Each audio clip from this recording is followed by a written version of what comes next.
अपना नाम परिचय बताएं। हमारा नाम है शेषनाथ यादव, भारतीय किसान मजदूर संघ यूनियन जिला अध्यक्ष जनपद चंदौली।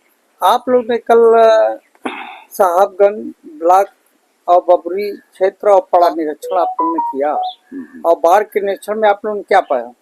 बाढ़ के निरीक्षण में ही मिला, इसमें जो बाढ़ आई है, जो किसानों की फसल बर्बाद हुई है, इसमें दोषी अधिकारी दिख रहे हैं।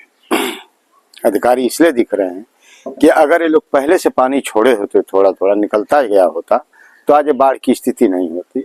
ये पूरा किसान बर्बाद हो गए, इनके पशु का चारा बर्बाद हो गया, इनके खाने की व्यवस्था चरमरा जाएगी आने वाले समय में।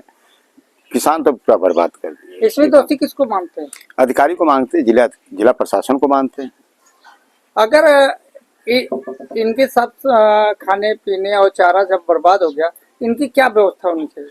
की व्यवस्था हो, किसानों को अपना ये व्यवस्था करें, जैसा कि सरकार की मंशा है, तो किसानों की व्यवस्था करें, चारा की व्यवस्था करें, किसानों को खाने की व्यवस्था करें, उसके मुआवजा की व्यवस्था करें। तमाम इनके पास कोर्स है, व्यवस्था करें। व्यवस्था तो करना है किसान की, किसान के पास बचा क्या है? अभी दानापुर में भी बाढ़ आई थी, जो कि बहुत गांव प्रभावित हुए थे। अभी तक उनकी व्यवस्था तो हो अभी ये लोगों का सर्वे चल रहा है। सर्वे के बाद ये लोग क्या मुआवजा देंगे क्या नहीं, कोई बता रहा है कि 1 एकड़ 14,000 की 16,000 रुपया लोग देंगे। वो भी आज देंगे, कल देंगे, कोई वो निश्चित तय नहीं है कब देंगे ये लोग।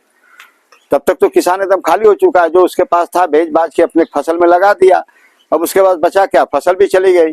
वो भुखमरी के कगार पर आने वाला है, समय में आ जाएगा भुखमरी के कगार पर। किसानों के लिए संघर्ष करते हैं, लेकिन इस तरह के व्यवस्थाओं पर आप लोग का कोई बयान नहीं जारी होता है, इस पर क्या कहना है? अगर प्रशासन इस पर ध्यान नहीं देगा तो संगठन इसके लिए आंदोलन छेड़ेगा और आर पार की लड़ाई लड़ेगा। जब तक लोग मुआवजा नहीं देंगे तब तक संगठन हटेगा नहीं। इसी तरह एक डिघोट गांव है सकड़िया ब्लॉक में, जो कि लोगों का ताल में घोषित हो गई जमीन, और किसान यूनियन ने मुद्दे को जोरों से उठाया था, फिर इसके बाद ठप हो गया। ये मामला कहाँ तक गया, ये क्या कहना है?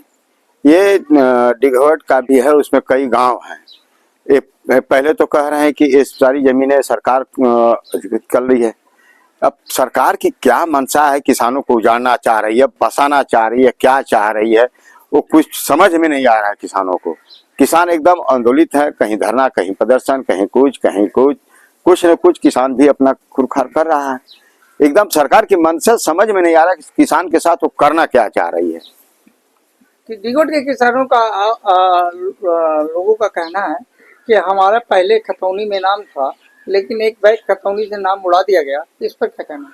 अब यही तो समझ में नहीं आ रहा सरकार की मंशा क्या है। जब हमारा नाम है, जब खतौनी से गायब हो गया तो हम तो देश से भी गायब हो जाएंगे। किसी दिन बैठे बैठे हमको देश निकाला कर देंगे, होम्यो कर देंगे बंगाली है, वहां से आया है, विदेश से आया है। ये सरकार की क्या मंशा किसानों के प्रति है? सरकार जरा भी, इस सरकार की नियत और नेत जरा भी किसानों के प्रति अच्छी नहीं है। सत्ता पक्ष का कहना है कि हमने बहुत विकास किया, किसानों के लिए बहुत किया है, और किसान की समस्याओं को लेकर या किसान के विकास को लेकर हमने बहुत काम किया है, बड़ी योजना चलाया है। इस पर क्या कहना है? इनकी योजना कागज पर है, हम कहाँ कह रहे हैं कि योजना नहीं चल रही है, लेकिन कागज पर है, और कागज अधिकारी की जेब में है। वो कहीं निकल के बाहर किसान के गांव में या जमीन पर नहीं गया है। ये सरकार की योजना चल रही है। और जहां तक विकास की बात है, तो विकास तो हम भी कह रहे हैं कि सरकार का विकास है। सरकार का विकास इसलिए है कि गाड़ी मोटर से ज्यादा छुट्टे सांड पशु घूम रहे हैं चौराहे पर, रोड पे डेली मर रहे हैं लोग लड़के।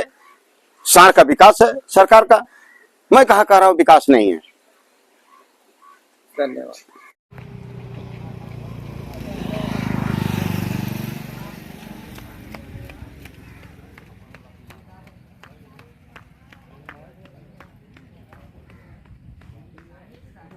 ये रहा पानी का जलवा।